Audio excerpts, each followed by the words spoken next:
All right. Gonna make a quick video on my 2026 WR125R, the new introductory low-cost dual sport from Yamaha. Haven't seen any videos really from anyone who's actually bought one. They're mostly just been review videos or dealerships saying that they have them in stock and come try them out and everything like that. But I've actually got some seat time in it, and I bought one. Bought it to, as you can see, I've got a 2025 T7 there. Bought this to bring some people with me. You know, if they don't have bikes, they can use this one. Or if they don't even know how to ride a motorcycle yet, or they have little experience, this is a great bike for learning that kind of thing. I've already put some beginners on it. It's a puppy dog. It's easy to ride. It's easy to ride off-road as well. It's surprisingly capable. It just has limitations. It's no big bike. It's not a dirt bike, really in that sense either. It's lacking the power from that 125. It's definitely not bad, but you know, you gotta know what you're kind of getting into here. Anyhow, back to business. What have I done to the bike, and what can you do to your bike, you know, when you get it? Make it look a little bit nicer, at least here in the U.S. Domestic market. Some changes you can do to make it look not as terrible. And by look as terrible, I mean getting rid of these as your main kind of priority. Horrible. This is the blinker lights that come in here in the U.S. are, as you can see, massive. They're gigantic. They're a parts bin, kind of special here from Yamaha. Not great, not good to look at. They work fine, but we don't need those. Not where we're going. So change those out immediately. I think it's kind of the one thing you really should do. Everything else pretty optional, but the blinker light, it makes a world of difference in just how this bike looks. These are Amazon specials. These LED blinkers here. Inexpensive. They're like 15 bucks for a set. They're 3-wire. They have some running light function that I couldn't get to work properly. So currently not using it as running lights. Not really worried about it. When you get them, they are a 3-wire bullet plug. So you need to also buy a bullet plug to this like Yamaha triangular deal here that comes on the standard like OEM blinker. And just figure out which ones, you know, plug it in lightly, figure out which one runs what when you're actually using the blinkers. When you change it out, and if you don't do anything else, it's going to hyper flash. So it's going to flash really fast, just with it being LED versus the actual bulbs that are in the original, the OEM ones. So also from Amazon, you can buy a new blinker relay that sits right under this panel here. Super easy to change. Takes you 10 seconds once you get all the seat and the side panel off, which isn't hard to do either. From there, other changes I've done. I changed out, obviously you can see, to a Pro Taper handlebar. It's the 7/8 bar. It's a CR high bend. It looks cool, and you get a little bit extra height out of the handlebar without having to change the risers or anything, which is a valid option as well, but I wanted to just make it look a little bit cooler. Got bark busters. They're just Sabre MX handguards. Keep you from hitting your fingers on sticks and rocks or anything like that might get kicked up at you, or if you're going through some trails. Foldable side mirrors, also from Amazon. Multiple manufacturers, 30-40 bucks. I have them on my T7. They've been abused and they hold up really well, and I'm not worried about breaking them. If they break, that's okay. They're not expensive. On new handlebars, got Pro Taper grips just using pillow lights. They're completely fine. They're good. Not too hard to change out either. I think anyone can do it, just takes a little bit of patience. I ended up just cutting my OEM grips off.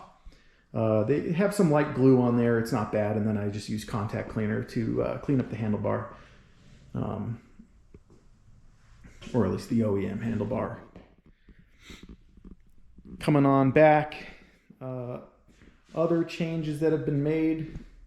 Obviously the rear blinkers have been changed out as well. Foot pegs, that was the next biggest complaint that we've got. The OEM ones are super small. They're not bad, but they're not, it's not great for standing up. It's really challenging, especially if you're going to be on the bike for a long time. It's not very comfortable. So these are from a brand on Amazon. We'll see if they end up snapping off or anything crazy. They weren't overly cheap. They weren't super expensive. The company also sells just a bunch of other kind of bike parts and whatnot. But this fit specifically was a wide foot peg meant for a TW200. It fits absolutely perfectly in there. The spring works and everything. However, there's a big however, this pin that you need to insert through the peg itself for it to rotate on, hold it onto the bike. The foot peg hole diameter is too small, so it needed to be drilled out. But once that was done, the spring works, it fit on perfectly, no big deal. There was a challenge on the right side. The right side foot peg needed a little extra attention, and that was from the sense of drilling another hole here for the spring to go through. Just how it lines up and where it's going, it wouldn't work. So to make it spring loaded, just put it in a vise and then took my time drilling out a new hole for the spring. Remove the rear passenger pegs off the bike because I think it looks better. I don't, if you're, lightweight, you want to carry a passenger or something like that, you can leave them on. But I think they looked a little cheap, easy to remove. I just put the OEM bolts back in where they go. Last change, I think, no, there's two more. Running light, LED. Got it out AutoZone, just not a difficult thing to change out at all. 4 bolts, 1, 2, 3, and 4 on the other side, and you just pop the whole front off. You can do it at the same time you're doing your blinker lights. Undo the back, pull it out, change the bulb. Works great, looks great. And then finally, very last thing is an OEM skid plate. You can see it under there. Not very fun to put on, but it's a decently thick skid plate. I'm actually impressed with it. Much better than the stock one that came on the T7. That one I've changed out as well to a kind of heavy duty OEM one from Yamaha. So skid plate, I think it's important. You can just, if you're a good negotiator, get the dealership to throw it in when you purchase the bike, have them order one or get a good discount on it. That's what I did, and it worked out great. It took about a week to get here, so actually just received it today, installed it, and am a little bit impressed, I guess. I am impressed. It's a decent looking part. You can't really see anything that it's on there, but just adding that little extra protection from stuff getting kicked up into this front of the engine is going to be nice. However, it's going to be it will be annoying to change your oil. There's not a fast way to get this off. It's just bolted on in there and right there in the bottom, and it requires an Allen key and a wrench on both sides to get that off. So just tedious. That's about it. However, gonna wait for hopefully this bike will do pretty well. At least it should do well overseas at the very least. We'll see how it does here in the States. And then maybe we'll get some other exhaust options or something that sounds a little bit better. These things are not very loud. It's not fun. It's not as fun to ride. It doesn't give you that real like motorcycle feel, but it is kind of stealthy, at least going through your neighborhood. It's not going to wake anybody up. It's a good bike. They're fun bikes, relatively inexpensive. Let me know if you have any questions. I don't think I've got any big plans for stuff to do to the bike. As of now, it'd be things I'm thinking of that would be nice to have, some wish list items. Something a little bit better to guard the radiator, you know, some metal mesh or anything like that, protect those fins. Could probably mock something up with just some of that like grill material that they use, but it's a little bit exposed. I'd be a little worried about that going into some situations. Other next thing I believe would be useful to have some sort of like fork protectors. I guess they make socks that can go over your fork, keep stuff from getting on here and then end up going down in there and ruin your seals. That's probably about it. Other wish list items. There's no, and questions that aren't answered.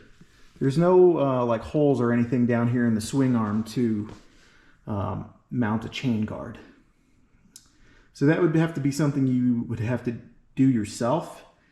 And that might be just a little bit bold of a strategy for me to do.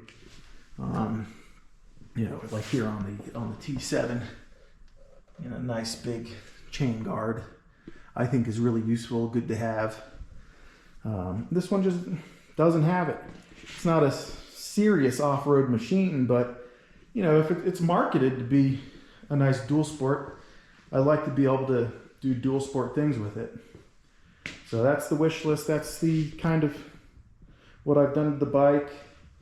Oh, I guess very last thing. If you're riding with boots, proper boots, probably going to need to take this and move it up a spline. Super simple. Just an Allen key on the back of here. Pull it off, rotate the tooth. It's not super fine adjustments, but it's good enough. Give you any kind of angle you want on that. Get your big boots under it. So anyhow, let me know if you have any questions in the comments. I'll do my best to answer them. Thanks for watching. Bye-bye.